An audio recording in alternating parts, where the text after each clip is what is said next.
Welcome to Complete with Review, the only show with the real champions of Earth on it. I'm one of your hosts, Griffin, and on Skype today, I have Brad Knight. Brad, how you doing? I'm doing all right. I'm a little mad, but we'll get into that. I'm a little upset.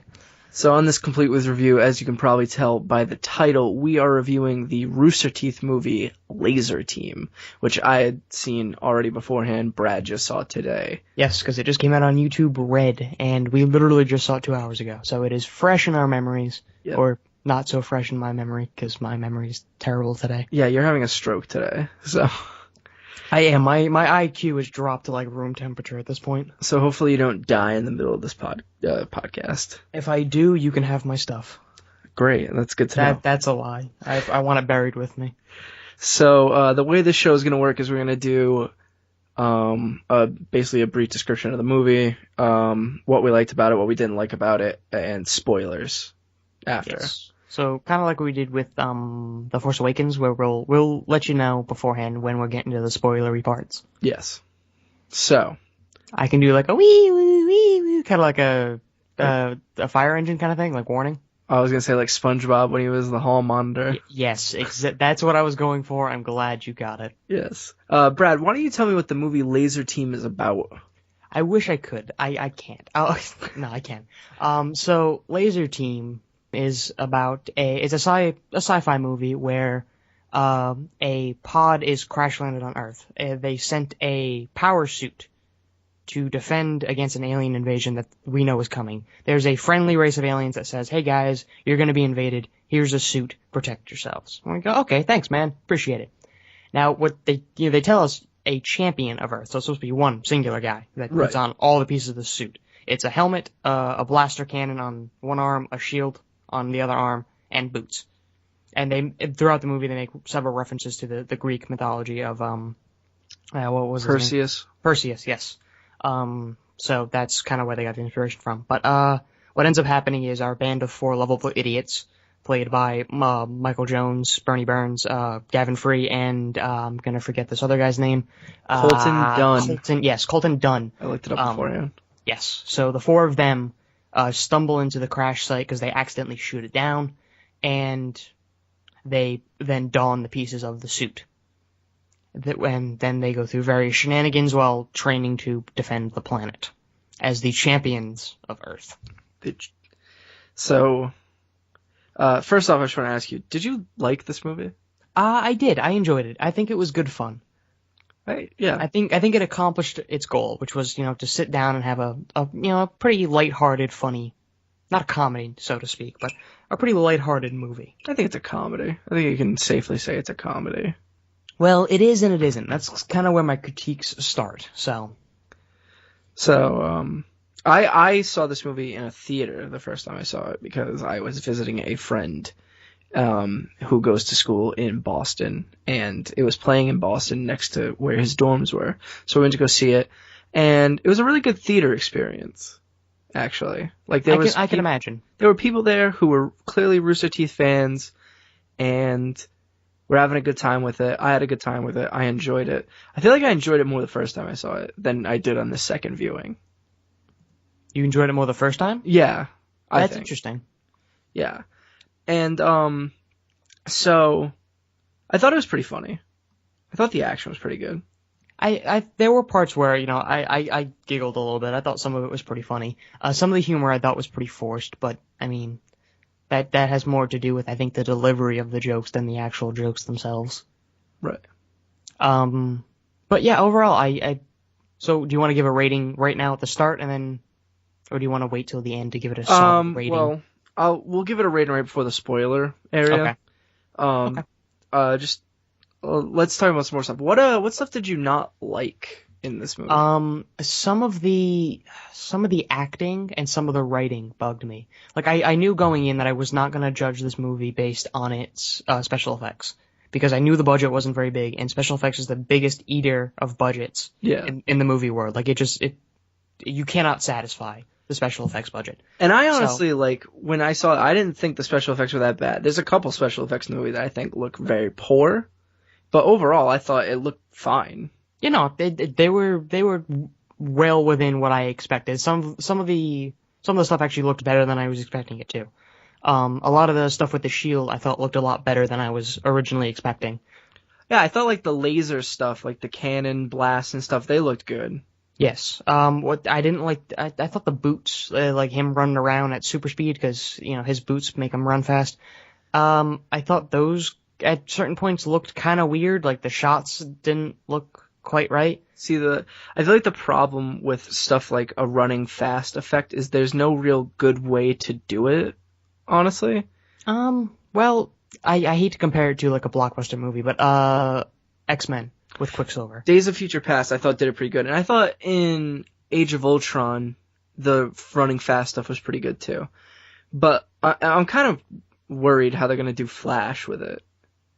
Because I haven't seen the TV show, so I don't know how they're doing it. The TV show actually doesn't look that bad. It actually looks kind of a little bit better than this, but like, it's obviously not of like film quality, but like I didn't think his running around effect looked that bad. Like I thought like when it was like the slow motion shots, it looked fine, like when he was running around. Well, yeah, that's kind of the general consensus, right? Is when you do someone running really fast, it's not that you slow them down, it's you make them run in a slow motion scene at normal speed. Yeah, and everyone else seems still. Everybody else is moving really, really slow. It's what they did in, Days of Future Past, is what they did in Avengers Age of Ultron. Yeah. And they sort of did it here. And what I mean by sort of is there were certain parts of the movie where it seemed like they started off in that typical slow motion sort of scene, but then it went to full speed again. And it transitioned very weird. Like there were parts where like he was obviously still running fast because you saw the lights on the boots flipping out. Right. But like everybody, like his speed relative to everybody else seemed off, and I think that's kind of what threw me for a loop. You know what I think actually? Like I kind of agree with you on the scenes when it actually showed him running fast. I didn't think it looked that good. Yeah. So like I'm not giving anything away, obviously. Right. But there are scenes where like he's running away from somebody, or he's running at something, and like when you see him going, that's where it looks weird. It's when he's actually in his fast motion, it doesn't look that great. See, I was mainly thinking about the slow motion scenes, and I didn't think the slow motion scenes looked that bad. No, I thought they looked fine. But when it actually shows him in fast motion, like, it does look a little janky, sort of. Like, you can tell, like, they didn't have, like, the effects budget to really make it, like, look as if he was running really fast. What did you think of the acting? Because, three-quarters of the cast aren't actual, full-time actors. I thought it was good, given the fact that they're not full-time actors. Some of them have very, very little acting experience at all, like Gavin and Michael specifically. Yes. Michael does a lot of voice acting stuff, which is acting, but it's a different breed altogether than standing in front of a camera acting. Yeah, the majority of his stuff is a lot of, like, let's play, just kind of reactionary stuff. And yes. He does the voices for Sting and Fairy Tale. He does a lot of work with Funimation, so yeah, he doesn't have a lot of live action stuff. And Gavin obviously does like X-Ray and Vav and stuff. Yeah, he does the X-Ray and Vav. He's been doing slow-mo guys for a very long time. So like he's used to being in front of a camera, but playing himself. Like even in X-Ray and Vav, he sort of plays himself, but in a superhero like sense. Right. But I didn't think they did that bad. Some of their line delivery was a little iffy, But I'm not going to hold that against them because obviously like they're not like trained full-time actors. I thought some of the line delivery was a little sketchy, but some of the lines themselves, like I feel like you could have given it to a full-time actor and they would have had the same trouble because some of the lines just didn't seem like they fit. Well, yeah, and that I think comes across more in the fact of it's their first movie and it's their first time really writing not for like, in this sense, like this movie is kind of a long RT short. In a way. It's funny you described it that way because that's what I was thinking as I was seeing it. It felt like Rooster Teeth, which is a good and bad thing in and of itself. Right. And so like, they're used to writing for this very sort of short form, like quick joke, like, 2 minutes, 5 minutes at the most, get in, get out sort of thing, Yeah. And writing a hour and a half long movie is a lot different. So the pacing is very, very different. In that sense, I think they did really well for their first time. But yeah, I do agree. Like some of the dialogue was iffy, like just in like the jokes that they were writing. I didn't think hit. I think it could have been much stronger if you had changed some of the Russian model. I don't know her. I forget her name. The one that was. She was one of the scientists. She was one of the scientists, and I don't know. She felt very janky. Like, she had a decent bit of dialogue. Like, there was about, a 5-10 minute stream where it's her narrating and her, like, talking to the crew. And I don't know. It didn't flow very well for me. And I hate to bash on him, but Gus, I don't feel like he fit very well.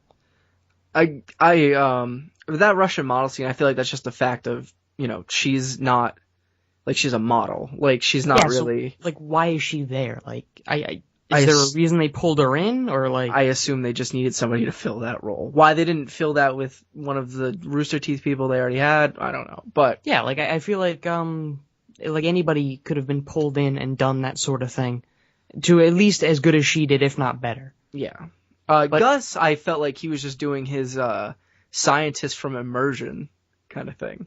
Yeah, that's what it felt like to me, and that, to me, I don't think that fit because. But yeah, I don't know. He's in his scene, he's a government scientist, much like the Russian model.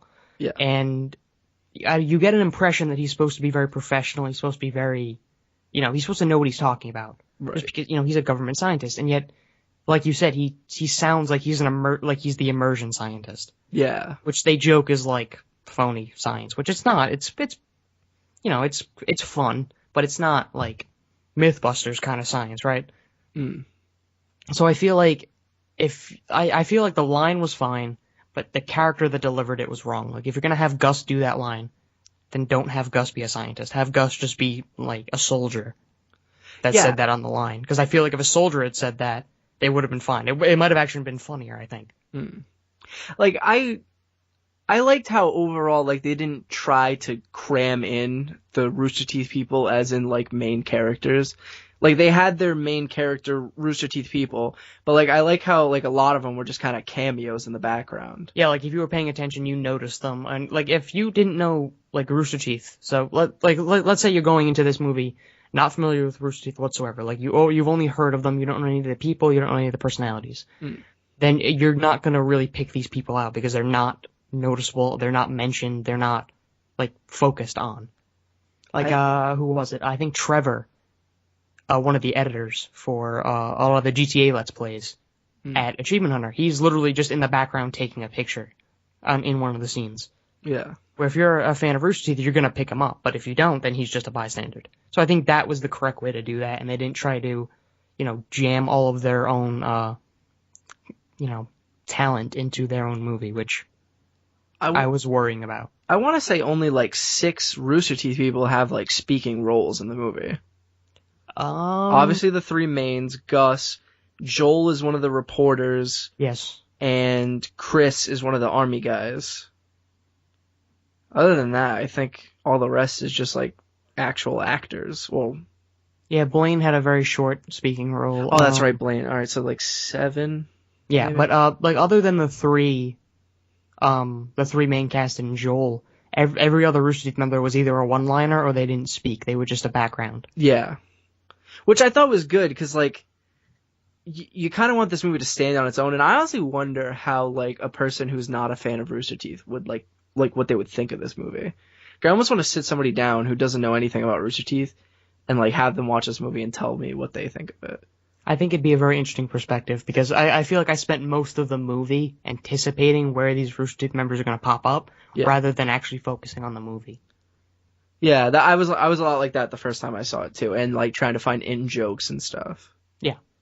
Which I thought it was. This is I don't know if this is a legitimate criticism or not, but I like you could definitely see where the Halo influence is with this movie. Yeah. And I get it. Halo was where Rooster Teeth started. It's how they got their legs. It's where RVB was sprouted from. It's kind of what put them on the map, like right? The shield, like literally just looks like the. The shield is the shield that the Jackals hold in Halo series. Some enemies fire plasma pistols. Granted, they don't look like plasma pistols per se. They do essentially the same thing. They shoot exactly the same way. Even the plasma bolts are green. So, which I don't know if that was like purposely done as a little homage. I mean, obviously the shield was done as a little homage, but Yeah. so I don't know. I think it was a little too on the nose for me. There was like that little Pong scene too, which doesn't really, it's not really spoiling anything, but Yeah, I don't know. There were a few points in the movie where I was like, it feels like pixels. Like honestly, it felt like a better version of Pixels in a way. I think that's a pretty aptly way to describe it. It's a better Pixels. It's not an Adam Sandler movie, so take that for what you will. Like, it's not like the same exact thing where like they come down as video games. Like it's just legitimate aliens that come down to fight the champion of Earth. Yeah. Per se. But like plot wise it's kind of the same thing. It's like these guys who are, you know, in a sense idiots and don't know what they're doing have to fight aliens. Yeah. But it's better because it's not written by Adam Sandler. Yeah, it's the same, like the whole, we can't work together as a team because, you know, something in our past and this, that, the other thing. It's the very same cookie cutter formula we've seen time and time again. Yeah. But I feel like this was a somewhat refreshing take on it. Other cast members I thought did good. Alan Ritchson, who was the guy he plays Raphael in the Teenage Mutant Ninja Turtles, and he was on Blue Mountain State. He was the guy who was supposed to be the champion of Earth. I thought he did fine. He's the guy, for those of you who are, you know, who don't know what we're talking about. In the trailer, he goes, "I am the champion of Earth," and they all laugh at him. Yeah, that's Alan Ritchson, and I honestly think he was probably one of the better characters in this movie. I liked him. He played the straight man role to these four idiots, and I thought most of his scenes that he was in he was good, but it was odd, and this goes into more spoilery stuff, but like, he's kind of built as like an antagonist during the whole movie. Almost, yeah. He's very begrudging Yeah. in the beginning parts of the movie where, you know, as you clearly know from, like, this isn't really spoiling or anything, you know that Alan Richardson is not the champion of Earth because he doesn't have the power suit. Right. Our four lovable idiots have the power suit. Yeah. So, you know, he's not very happy that he was cheated out of, you know, his title. Right. Yeah, what he was supposed to do. Right. So, honestly, I think out of the whole thing, I think Bernie was my favorite character. And I'm surprised to say that because he was the person I was expecting the least. Okay, that's a lie. I was expecting the least out of Gavin. But, and honestly, Gavin. I liked Gavin. I thought his character was. I think before he gets the helmet, he's a little much. Yeah, like, because annoying. his rednecky accent is pretty bad. Is shaky because he, like, bleeds into. Like, he's a British redneck, which doesn't sound like a redneck. So it's odd. And it's weird because like there are times where he legitimately sounds like a redneck, but then like his British comes out in it. Yeah. I think you can definitely tell when the takes were taken like late in the day. Yeah. Because there are scenes where he's like very, like his redneck accent is very, very believable and he's actually into the role. Yeah. And there are other scenes where like you can clearly tell it's the end of the day and he's not feeling it anymore. Yeah. But I like that they had to come up with like a reason why he has a British accent in the movie. Yes. With the helmet. I think that was in the trailer too, right? So we can talk about that? Yeah, I think that's in one of the trailers, yeah. Yeah, so that was Gus's line was, you know, Michael's character says, why is he British now? And Gus says, you know, he's an idiot and that's what idiot think smart people sound like. Yeah. And so, like, I just thought that was funny how they had to, like, find a way to put into the script of why he's British. Yeah, because honestly, if they hadn't had him do that redneck accent through the whole movie, I think this would have been a considerably worse movie. Yeah. I mean, it would have been funny because, like, he's really bad at keeping up that British accent. Yeah, I mean, but that's not the kind of badge you want. No, right? I know. Yeah, that's not the kind of thing that you want people to keep thinking about during the movie. Yeah. But, which is another thing, too, of why I think, like, people who aren't Rooster Teeth people, I want to see their reaction to it, because I'm curious if they would think that that's funny. Yeah, because there's a point in the movie where, you know, if you're familiar with Rooster Teeth, Gavin goes like, oh, bugger, or whatever. He does one of his stereotypical British phrases. Mm. And everybody who's familiar with Rooster Teeth goes, oh, okay, that, you know, there's the Gavin phrase. But yeah. I'm curious to see what somebody who's not familiar with it would think of it. Or like even like if they would even give that phrase a second thought. I'm curious if they think about their acting too, because like we come into it as, oh, they're doing good as internet people making a movie. Yes, but for someone who doesn't know who they are, these are just 3 actors, right? Yeah. They don't know that they're not full-time actors. And honestly, like I was saying, I think Bernie is probably my favorite character, not only because he's very relatable throughout the whole film. I feel like his character was played the best. He portrayed his character better than the other 3, I believe. I think Michael's a close second behind him. I think Michael's character. I think early on in the movie, Bernie's got some bad line delivery. Mainly in that car scene with Michael. I kind of liked that scene. I thought it flowed pretty well between Michael and Bernie. The first opening scene really had me worrying because that line delivery he had where, I'm not gonna, it's not really a spoiler. He's a low level cop, right? Yeah. So he's sitting in the parking lot of a football game with a speed gun and just kind of pointing it around, not doing anything because he's waiting for the game to be over so he can direct traffic. And there's this little old lady in a scooter, one of those motorized wheelchairs, like a hover round or something like a rascal. Yeah, like one of those things you see at the supermarkets. Yeah. So, he's obviously not doing anything important, so he points the laser gun at her and clocks her speed, and she registers 2. And he makes a sarcastic comment like, "Oh, you're going kind of fast there. I'm gonna have to bring you in." And I'm like, that was not delivered well. It wasn't funny. I think at that party too, his line delivery is not great either. The party scene in the beginning. I think at the actually, I disagree again because I thought the line where, again, not really a spoiler. He talks to it's his daughter. I don't remember the character's name. Nicole. No. I'll look it up. Just Amanda say Emerson. the thing. I don't know. Emerson? That's not a whatever.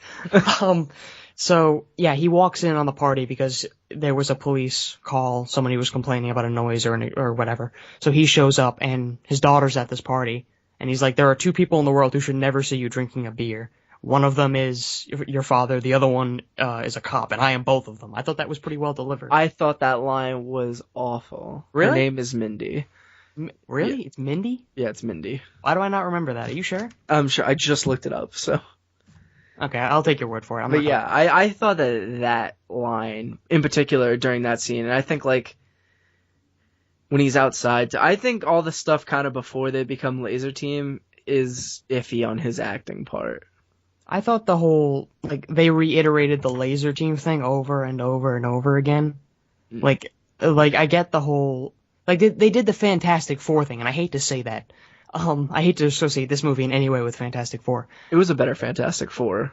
It was. It was a better Fantastic Four and it was a better Pixels. There you go. Combine Fantastic Four and Pixels and you have Lazer Team. So, yeah, every time they say, who are you guys or where are you? They say, "Oh, we're Lazer Team."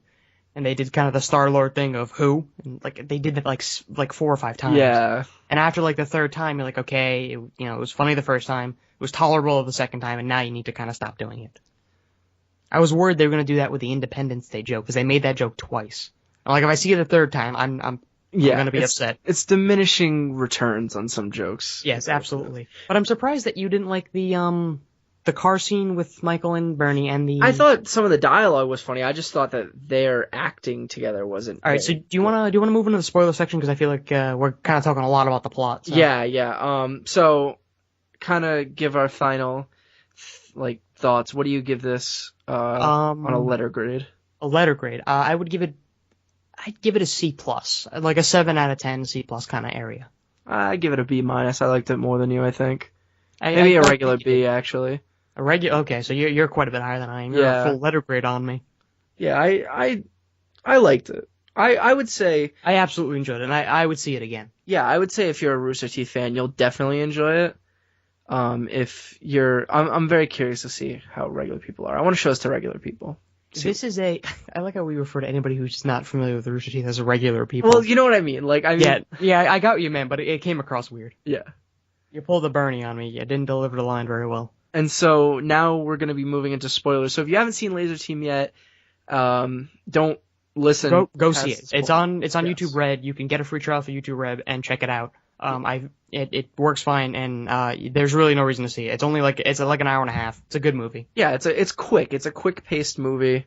I don't think I mentioned that during our non-spoiler thing, but it was paced very well. I don't think there were any points in the movie where I'm like, okay, this needs to speed up or something needs to happen. Yeah, it didn't drag at all. It was good. I thought it was I thought it was paced well. If nothing else, it trudged along at a very acceptable pace. Right. But now we're going to be moving into spoilers. So if you haven't seen Lazer Team, go see it, come back here and listen, and let us know what you thought about it. And then tell us why we're all wrong about our opinions. Right, because the Roosterteeth fans are going to eat us alive. Yes. Okay, so now moving into spoilers. Actually, I'm curious, because didn't you say the thing that you were mad about had to do with spoilers? Yes. I want to hear what you're mad about. Okay, so full spoiler section at this point. We're not warning you again. One of the big problems I had with the movie they were like little small things, but after a while, these little small things stack up, and like they kind of burn you down after a while, you know. So one of my biggest problems with the movie was like the core plot of the movie.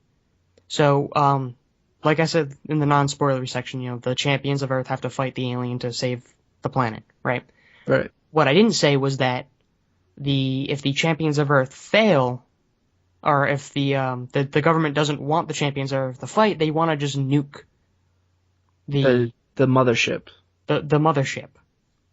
And the mothership is, you know, 400 feet above a football stadium. Oh, like a high school football stadium. Yeah, like a high school football stadium with like thousands and thousands of people crowded around it, not to mention all the people in the city. Yeah. Like, I get suspension of disbelief, but the government's second, like, option A is Champions of Earth. Option B is not nuke the city. Well, I feel like, and like you said, like you alluded to earlier, they make the joke of it didn't work in Independence Day. That's like the thing that every movie does. Like, they did that at the end of the Avengers. Yeah, like, just nuke the city. Well, I mean, in Avengers, it's a little more understandable, right? Because that was not their first thing. They send in the Avengers, they try it like this. The nuke is not their first thing. Their first thing is to send in the Champions of Earth or whatever. Right, but they didn't try anything else. Like, I feel like, especially on the Chitauri attack was on a massive scale, and they knew outright that a military assault was not going to work, right? Whereas in Lazer Team, they didn't try anything else, and they didn't even let the Champions of Earth go, like, finish. Like, they weren't going to let him finish. Yeah, like, they didn't even let him start. Like, the dude had already took the handcuff off the briefcase. He was like, alright, I'm ready to go. I want to test the button. Can I nuke 2 cities just to, you know, just get this over with? Come on. The thing that really, bugged me with that was, like, I wasn't bugged that, like, that was their option of what they were going to do, because I, knowing movies, they clearly weren't going to get to the nuke option. You know, Lazer Team was going to win. Spoiler, they win. Yeah, that's sort of where like a little problem of mine comes in, but continue. So my problem was the fact that, like, Alan Richardson goes out there to try to show them how to use the dark matter cannon, and then the second Alan Richardson dies, they're just like, well, screw it, they can't do it. Like, give them a shot. You know, if they lose, then yeah, the one dude out there who doesn't have a piece of armor dies, and suddenly everything's over. Yeah. Like, minor nitpick here. He got changed in about 5 seconds. You that's what I'm saying. He walked off screen. He watched a YouTube video. Oh, you're talking about getting actually changed into his outfit? Getting actually changed. Like, so what happens is, the Champions of Earth, or the mothership, puts a force field around the high school football team, and the Champions of Earth enter with Alan Richardson, whose character's name I do not remember. I'll look it up again. Edgar is what I'm going to call him. So Alan Richardson and the other 4 idiots are in that stadium with a bunch of hologram spectators of these little friendly, or what we thought were friendly aliens. Turns out it was all a setup, and they're doing a like gladiator-style tournament where Earth and this other alien race are the subjects.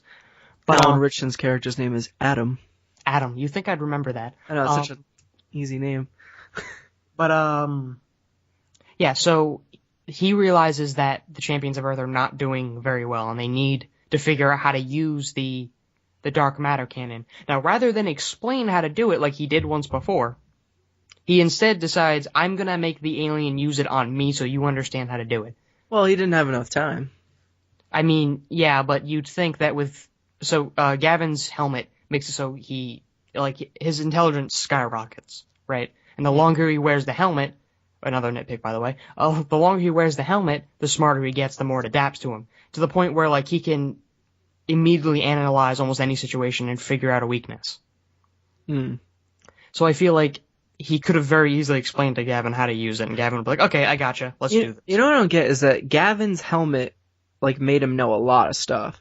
And he knows a lot of stuff about the aliens that gave them the technology. How does he not know already how to use the dark matter cannon? Yeah, exactly. Like, he figured out on his own how to change all the modes in the helmet. Like, he jumped into stealth, he did X-ray and, infrared and all these other different cool modes.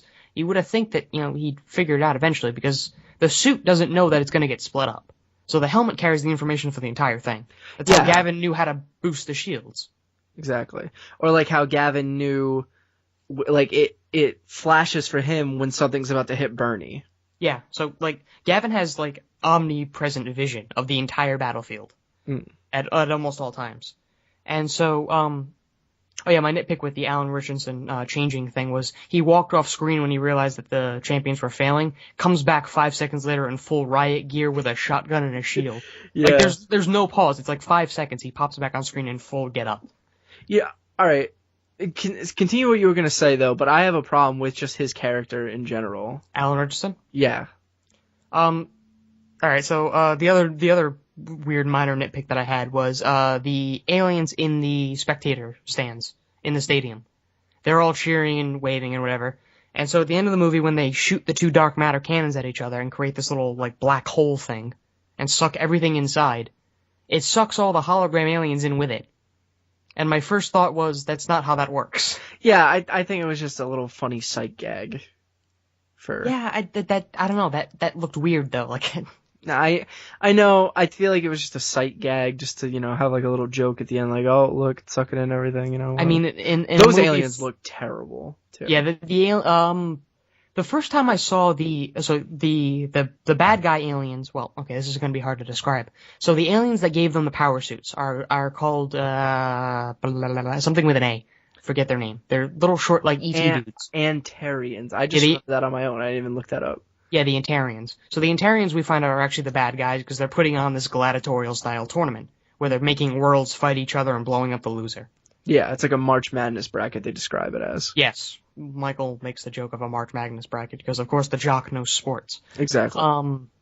And the aliens we originally perceived as the bad guys, the wargs, are just are a victim like Earth. Like, their planet is also on the line here. Yeah. And of course, they try to sabotage the Earthlings so they have a guaranteed victory and all this other, all shenanigans ensue.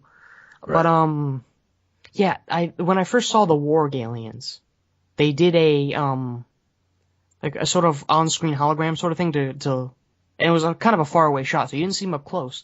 My first thought was they look a lot like elites from Halo. I'm like, I hope they don't do that. That's what I thought too. I was like, wow, it kind of looks a little bit like the Arbiter. Yeah, I'm like, okay, I get the shield, I get the plasma pistols. If you rip off a full race, now you're pushing a line. That's it. But when you saw the close-up of the Warg champion, he looked very cat-like. Yeah. So I thought that's fine. They didn't end up doing what I was afraid they were going to do. Alright, I have a problem with Alan Richardson's character in this. Yeah, sure. I have a similar problem, so I wonder if it's going to be the same thing. So, like I said earlier, they kind of set him up, like, the whole movie to be kind of an antagonist-type character. Yes. And, like, he doesn't like the Lazer Team. At one point, he wants to, like, cut off their arms and legs and head to get the suit back. Yeah, like, he convinces the higher-ups in the military to amputate all of the limbs to try it. He, like, sees a YouTube video of them fighting these army dudes in a truck, and all of a sudden he's convinced that they can save the world. Yeah, I noticed that. Like, he's very... I had a problem with Colin's character as well. That he was very, very flip-floppy. Both of them were. So, yeah, like, when... It's not even a good video. Like, it's Bernie's daughter in the passenger seat looking backwards, filming on a phone. Yeah. The only thing she can see is the back of Michael's head while he's trying to shoot people. Yeah, that's really all she can see. And you see... Bernie in the back of the truck with the shield trying to block things, and you see Colton's character doing his thing where he's running around. Like, yeah, he's pushing the truck. Yeah. And, like, I don't know how he got there working as a team from that, because I assume he could hear what they were saying or whatever, but my whole problem with that... They didn't really say anything that was very like team inspiring. Yeah. The only thing Colton was yelling was "Don't miss, don't miss, don't miss." Right. And Michael just is yelling unintelligible things as he's shooting. And he shoots once and then misses, and then, does the whole tree fall on them gag. But my issue was that all of a sudden he goes from "I hate these guys" to they can save Earth. Oh yeah, suddenly they're they're great.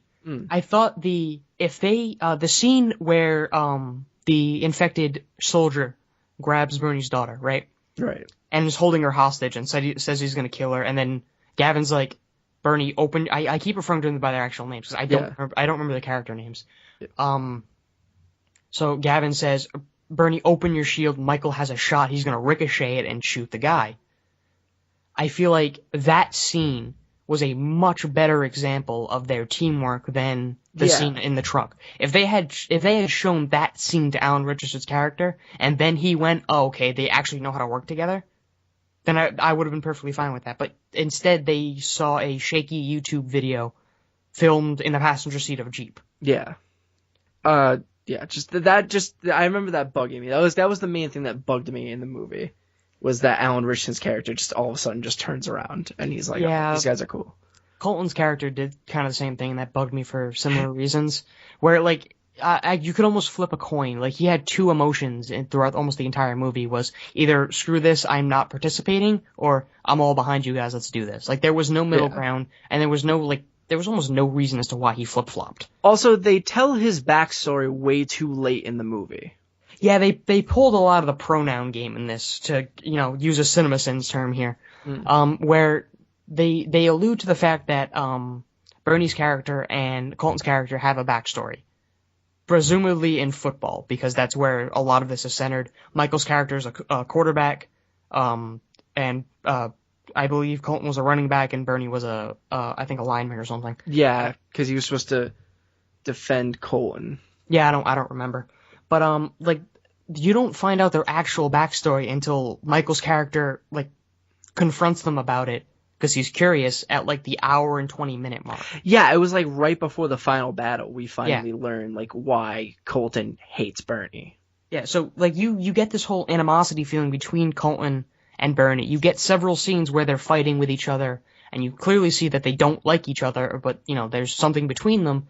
But they don't explain it for another hour into the movie. I feel like it would have been better explained in one of those, jail room scenes. When they're in their cell. Yeah, I feel like that would have been... a full-out argument. That would have been a pretty cool thing to do. They have a conflict with each other or something like that, and then it comes out there. Maybe you could have had Gavin's character sort of explain Gavin it. knows. Yeah, Gavin, he gives the cop-out answer of, Colton doesn't like to talk about it. It's complicated. But, I feel like... this is kind of a problem I have with Gavin's character in general, is I feel like throughout the entire movie, he's really not fulfilling much of a purpose. He runs around flailing his arms. And he doesn't have, he even says at one point, he's like, guys, I don't have a weapon. Yeah, I don't have a weapon. Yes, you can say his brain is his weapon, yes. But a brain is not going to stop a laser. Right. So, I feel like throughout the entire movie, after he gets the helmet and the fighting starts, he's running around with his hands flailing, running away from the enemy, and then has 3 lines of dialogue to exemplify the fact that he's a genius, and then goes back to flailing his arms around. Right. I feel like they could have done so much more with his character, because, that's a pretty cool concept, having an idiot turn into a genius and, kind of watching that transition. Yeah. But, I don't know, I didn't like the way they had executed it. I still overall liked the movie, though. Oh, no, absolutely. I know we're being kind of harsh on it right now. We're kind of really dogging on it, but, I mean, I would see it again. I probably will watch it again. I could see this movie doing really well, back in the day, on, before, we say had a Netflix thing of, this could be a really good, HBO afternoon movie. It comes on HBO, and you're like, what's this? Let's try it out. I feel like this movie could do really well that way. I feel like it's definitely going to find an audience, though. Oh, yeah. I feel like it did well enough that it warrants another one, and the audience will continue to grow as hopefully the budget for the movies grow.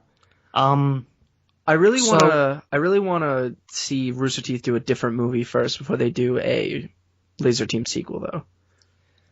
I don't know actually, because I feel like, well, it depends on the kind of movie. Like, if you had them doing a second movie, would it be a science fiction genre again, or would it be something different? I want to see them do something different. I don't know how they Like would most do. of their stuff is usually like sci-fi comedy. Like I'd like to see them do just like maybe like a straightforward comedy I mean, or all of their stuff is kind of sci-fi comedy, right? Because they have RVB, which is based on Halo. mm, I guess Ruby's an anime, so that's not okay. It's not really an anime, but well, yeah, it's it's more inspired by anime. It's an action. it's more kind of. fantasy. Yeah, it's fantasy. So I don't know how they would do in a realistic genre. Like if they had to do a full comedy, I don't think the Rooster if they were going I feel like Rooster Teeth could produce it without Rooster Teeth actors. Like if you put Michael, Bernie, Gavin, any of the guys into a realistic setting, I am immediately not going to take that movie seriously. Yeah, I don't know. I'd like to see them do something different than a sci-fi comedy though. I don't think we will. I don't Because by the end, like at the end of Lazer Team, it's very, very obvious that we're going to see more of this combat sort of thing, right? It's very clear we're going to see more Lazer Team movies. Yes, because, they even ask Gavin's character in the film, well, what's the solution? Well, long-term, figure out how to break the circuit, how to get out of this tournament. But short-term, just win until we can. Yeah. So, we're left to assume that, Earth is going to move up in the ranks as hopefully the Lazer Team keeps winning, which we also then there's that final scene where the general's like, the Lazer Team are going to space. Yeah, so they no longer have the home advantage, right? Right. Now they're away. Did they change jerseys? Is that how that works? Yeah, that's what happened. They changed that little jumpsuit. Did they get a different spandex outfit? That was the other problem I had was how did they get those suits on? Spandex suits? Yeah.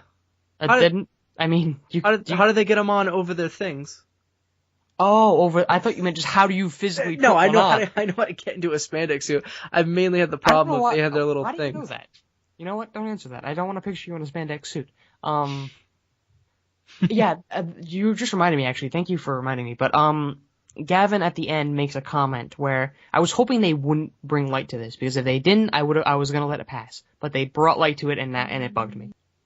Gavin's character goes, I can't even take this stupid thing off. I can't eat, I'm gonna starve to death. Yeah. And when he first gets the helmet, they say you have 4 days before the alien gets there. Which you're now led to believe Gavin he's not eaten, drank, or, showered his hair in 4 days. IV. Yeah, but he didn't. You don't know that. I mean, I'm pretty confident. That could be all off-screen stuff. Yeah, but I mean, if they had just not brought attention to the fact that he couldn't eat because the thing wouldn't come off. I mean, it's a throwaway joke. It's a throwaway joke, but that was bugging me. The only reason why it bugs us is because we like to nitpick things. Like the regular moving going audience will watch that and just laugh at that joke. That's my just how I am, is I nitpick things very, very frequently. Stuff that doesn't even matter. But like that was something I was noticing throughout the whole movie. Was like, okay, Michael says he lost his throwing arm. Colton's character doesn't have a limp anymore. Bernie still has a hand, so he's really not inconvenienced in any way. Right. But I'm like, okay, but Gavin literally can't do anything. Like, he's stuck with that thing on his head, so how does he, function? So then, I didn't even think of that at the time. Yeah, so, see, that's why, I hate doing, I don't hate doing it, but I very often get criticized for the way I review movies, because I think of this kind of stuff, immediately. Mm. I get complaints that, I ruin the fun. But, overall... I don't find starvation very fun, okay? Right. But just wrapping up here, I liked it. You liked it. I liked it, but it could have been better.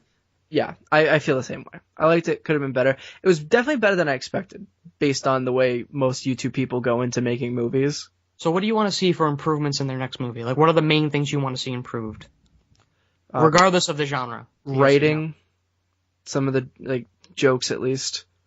Special effects is an obvious one, but depending on whatever it is, Yeah, that's entirely dependent on their budget. Yeah. Do you think they'll crowdfund a second movie? I would think so. I don't know, though. It depends on what goes on with their next movie. Like, maybe they get some money from, like, actual investors. Like, I feel like this movie is actually going to open a lot of doors for them because they actually have something to show what they can do now. Maybe Guillermo del Toro will toss him a line. Yeah, Guillermo del Toro will definitely direct the next Rooster Teeth movie. I don't want him directing. I think Matt did a very good job. Yeah, Matt did actually a really good job. I feel like he's kind of the unsung hero of this, where I feel like he did a pretty good job in directing this. I completely forgot that Matt directed this. Yeah. Up until you just said that right now. Yeah. But you're right, Matt did direct this, and he did a good job. You said writing, right, was the main improvement? Yeah, writing was the main improvement that I really think. Some of the line delivery too, but they're not trained actors. But maybe by the next one they'll get better. Yeah. But as of now, they were perfectly passable. Oh, that I think good alliteration. I mean, they did better than I would have done.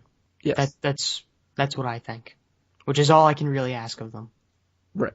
Because if there's any point where I can say as an honest truth that I would have done better, you should feel ashamed of yourself, because I'm a horrible actor. But you definitely couldn't have done better.